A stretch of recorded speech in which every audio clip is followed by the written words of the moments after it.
What's going up, everyone? Welcome back to Simply Sundays. I gotta go study for my medical boards, but before I do, here's the quick lesson of the day.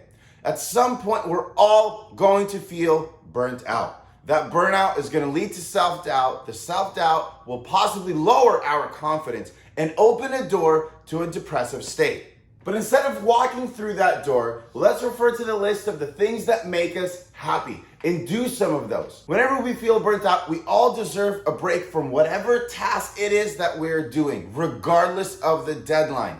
The break is gonna allow us to work more efficiently and use our time better. If you're able to take the whole day off, do it. But if not, take part of the day off. It could be as simple as going out with a friend and doing something silly.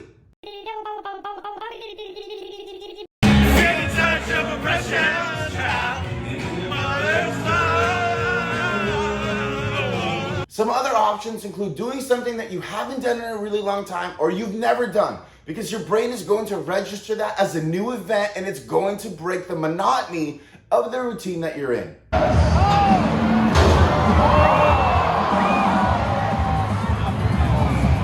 Please don't give up on what you're doing.